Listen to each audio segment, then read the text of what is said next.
Because it seems to me that this is a problem that cannot, volunteer activities certainly should help. But what can the state government or the national government do in order to help deal with some of these issues? Well, I'm not going to minimize the role of government. I'm also not going to minimize the role of, like, indigenous community organizations. I mean, the government didn't tell the Crips and the Bloods to draw a truce with each other. Jim Brown, the former Cleveland Brown, my hometown, got that truce together through his American program. I think that you see evidences throughout this community, of communities throughout the United States where black males are beginning to talk to each other about things.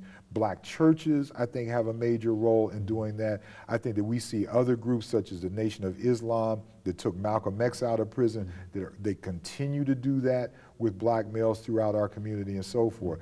I think that the fear that many people have of being in contact with black males would be dissipated if they were to do and join up with organizations that are actually doing some of these things. That is, some kind of closer relationship and to get to know persons as individuals rather than simply have some kind of stereotypical attitude in reference to them. Absolutely. And looking at the endangered species theory, what are some of the things that you would like to say in reference to the scholarship dealing with this? I mean, what have... Well, there's a lot of scholarship. I was in North Carolina just last week with Malefi Asante, who some call the father of Afrocentricity. I think that you're seeing right now an indigenous, some people call it Afrocentricity, but among black males, the wearing of the X on the hat, I think identifying with figures that they feel are stronger black images.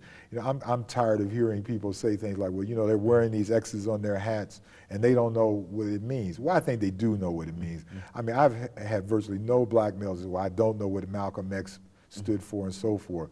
I think the scholarship is coming out of Temple University, which I'm very excited about, that is following groups of black males from, roughly from the ages of 14 to 25 to see what type of systems they get through. Howard University, Larry Gary is doing a lot of research in that.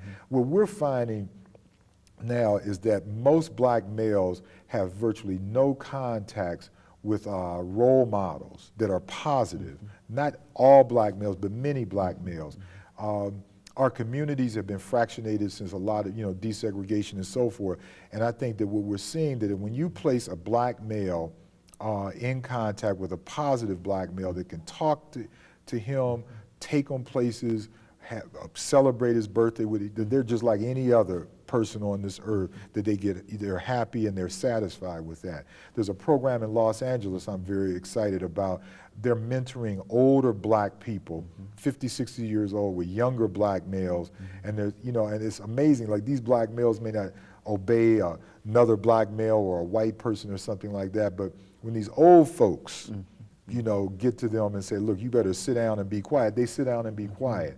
And so I'm excited about that on a limited basis. So I think that the research is showing that the #1 thing is that we need direct contact with black males from positive role models. What about the economic situation, Doctor? What impact